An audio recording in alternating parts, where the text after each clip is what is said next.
Growing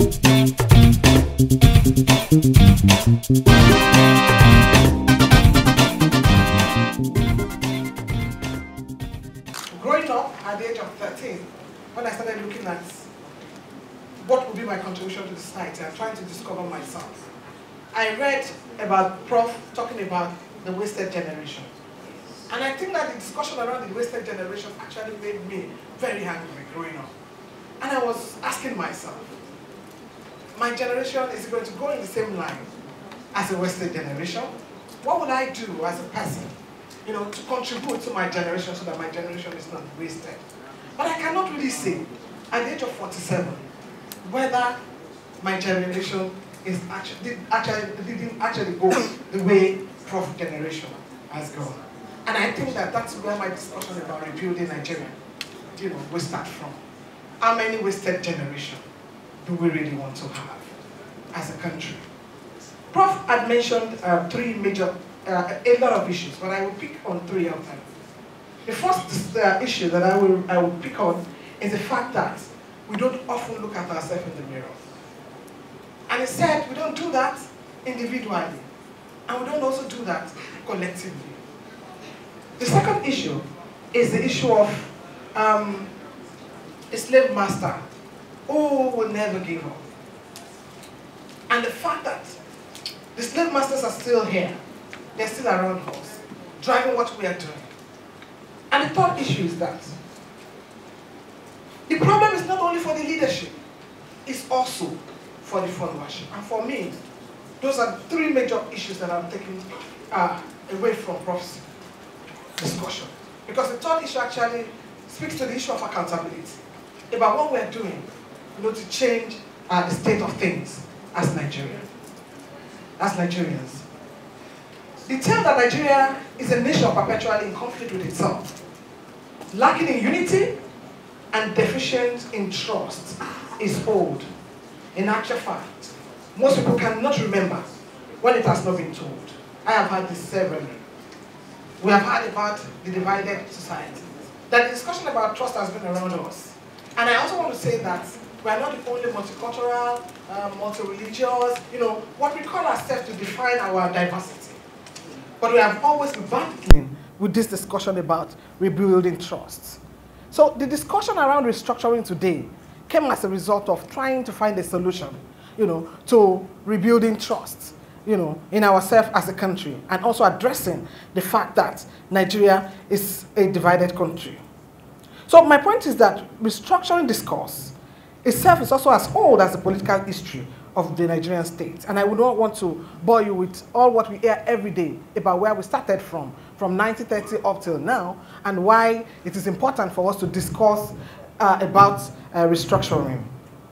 And I want to say anyway that the discussion on restructuring can also be very misleading, in that it turns a blind look at the fact that there existed nation-states whose boundaries far exceeded the boundaries of the nation known as Nigeria today. Equally of importance is also the fact that there's no part of the country that anyone can say for certain has any semblance of homogeneity. So either at the pre-colonial period or post-independence era, apart from the southeastern part of Nigeria, where the dominant history is that of Republican state. History of most part of the country has been that of rise and collapse of kingdom and empires. Unfortunately, most of the people and interests that have been at the vanguard of the so-called restructuring debates in the country have not bothered to revisit and bring into the center of the debate the authentic history of the people that make up modern-day Nigeria. The history that predates colonialism and history of the most recent of our collective experiences. Instead, we have had a substitution of certain interests, personal and political, for the collective. I asked recently in one of my documents, restructuring for who and for whose benefits? And I think that we need to ask that question several times. So my point is that Nigeria cannot rebuild trust if the real people refuse to hijack the restructuring discussion from the political elites that are using ethnic, religious, and other differences to further divide the country. We must be ready to resist the fact that we have been submerged in ethnic hatred and rabid nationalism that swept throughout the nation like a disease. And that's why we see all the manifestation of what we are seeing today. The Metiala and the men, the Fulani men, and what have you, because we have allowed ourselves to be submerged in all those kind of discourses. So we cannot rebuild in a society where the tension in the political sphere have led to more animosity than there is collegiality. The so-called ethnic solidarity are full of expression of self-hate, suspicion, and intolerance of each other. And tribes in Nigeria has remained incontestably hostile and very hostile forever. We can say that of what we see in some of the places, like Plateau and what have you.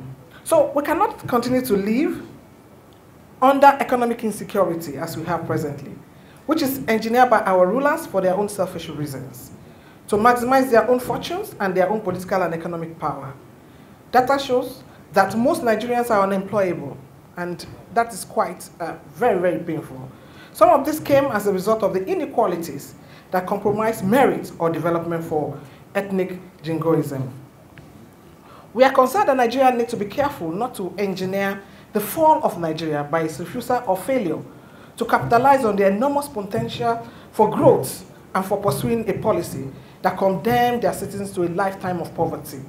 Our institutions are already designed to fail by the elites who are the beneficiaries of the so-called political space, who care less about the existing immeasurable suffering of its citizens.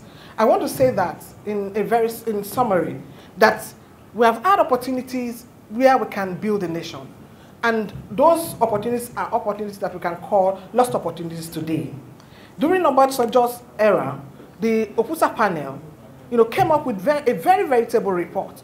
But as of today, that panel never saw the light of the day. After that, in 2005, when there was a lot of agitation by left-wing activists in the Nigerian context asking for the Sovereign National Conference, there was a conference that President Obasanjo brought together, which was then called the National Political Conference in 2005. Today, that conference, we didn't even know what really happened. In 2007, the Waste Committee also set out to ask Nigerians about what are the issues that bothers us as Nigerians that can help us in terms of rebuilding the nation. And they went around and they came up with a very veritable report, but after that report, we didn't also see anything. In 2009, Belgore Committee also went into that same journey. And at the end of the day, nothing happened. In 2014, President Jonathan also gathered about 400 people together to look at the state of the nation, to find a direction for us. And today, nothing happened with that. Now, so Buhari has the opportunity to redirect the country, having a second experience, the first being military, and the second, I don't know. However, the body language shows more of a confused administration than that which can lead the masses of Nigeria to a state of development. While combating corruption is very important, corruption has continued to fight us back, and that's the truth. Why it's important to do this, to save the nation from selfish and self-centered hooligan in power, we need to do more to rebuild trust in the people, part of which is to build a nation that is non-sectional, to build a nation without favoritism and nepotism. So I want to say that I agree with most political analysts that say that Buhari had a key opportunity to rewrite the wrongs of the past and unite the nation behind a big and bold promise of change. But unfortunately, what we are saying include abduction, kidnapping, ritual killing, herdsmen killing, and a whole lot of things. So what can we do to fix Nigeria? Let me first borrow from the apt analysis of Professor Motosho. He talks about federalism and politics and governance. And he says that it's summed it up as a corrupt state, undemocratic and self-seeking leadership, and style of governance by the nation elite class that is more interested in the sharing of country resources than with the ideals of good or effective governance. It talks about the need for equity, fairness, justice, transparency, and accountability. So by and large, in terms of fixing the country, there are several things that we need to do.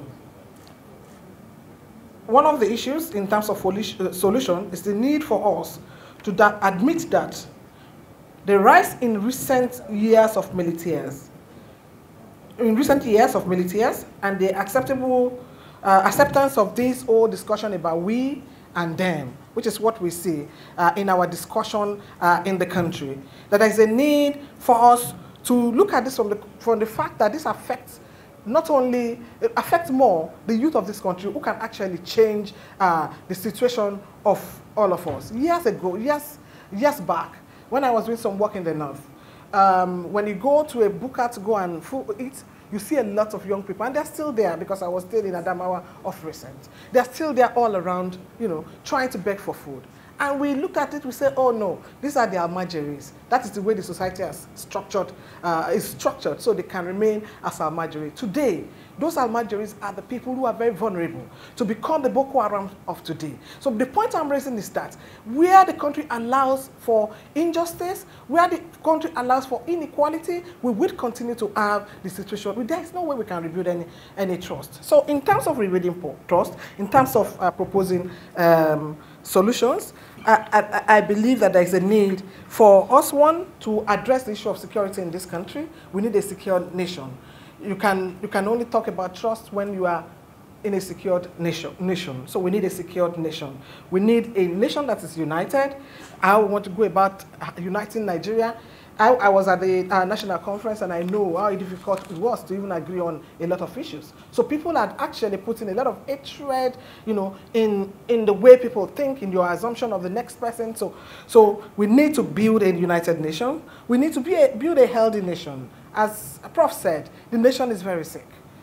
The nation is very sick spiritually, is sick physically. So we need to build a very healthy nation. We need to build a nation that is that can actually compete, you know, and can also grow. We need to build a nation that can compete and also that can grow. We need to also address the unemployment. It's unfortunate that we'll come up to say that most Nigerians are unemployable. It's very unfortunate, but that is the situation that we have found ourselves. But most importantly, I think that we need to build accountability in governance. We cannot continue to sit down and look and think that things will change. Nobody can rebuild trust for us. We can only rebuild trust by ourselves.